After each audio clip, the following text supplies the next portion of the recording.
নেপালে টালমাটাল পরিস্থিতি বিরাজ করছে। কয়েক সপ্তাহ ধরে দেশটিতে দুর্নীতি, বেকারত্ব ও রাজনৈতিক অস্থিতিশীলতার বিরুদ্ধে ব্যাপক বিক্ষোভ চলছে। মূলত জেনজি প্রজন্ম নেতৃত্ব দিচ্ছে এই আন্দোলনের।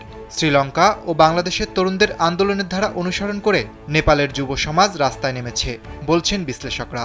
বিক্ষোভকারীরা রাজধানী কাঠমান্ডু সহ বিভিন্ন শহরে মন্ত্রী এমপিদের বাসভবন, সরকারি দপ্তর ও সংসদ ভবনের আশেপাশে অগ্নিসংযোগ করেন।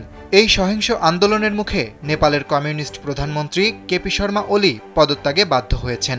সরকারি সূত্রে জানা গেছে, তার মন্ত্রিসভার অধিকাংশ সদস্যই আত্মগোপনে চলে গেছেন বা দেশ ছেড়ে পালিয়ে গেছেন। বর্তমানে দেশটিতে অন্তর্বর্তী সরকার গঠনের প্রক্রিয়া চলছে। ঠিক এমন এক প্রেক্ষাপটে পশ্চিমবঙ্গেও গণ অভ্যুত্থানের ডাক দিয়েছেন বিজেপির প্রভাবশালী নেতা ও তৃণমূল কংগ্রেসে যোগ দিয়ে আবার বিজেপিতে ফেরা সাবেক সাংসদ অর্জুন সিং। স্যান্ডেলিনা সো, রূপচর্চায় আভিজাত্য। তার দাবি, নেপালের তরুণরা দুর্নীতি ও স্বৈরাচারের বিরুদ্ধে যেভাবে রুখে দাঁড়িয়েছে তা গোটা দক্ষিণ এশিয়ার জন্য দৃষ্টান্ত। বাংলার যুব সমাজকেও একইভাবে সাহস দেখাতে হবে। বাংলার তরুণ তরুণীদের উচিত দুর্নীতির বিরুদ্ধে রাস্তায় নামা। নেপালের মতো এক গণ অভ্যুত্থান এখন জরুরি হয়ে পড়েছে বলে মনে করছেন অর্জুন সিং।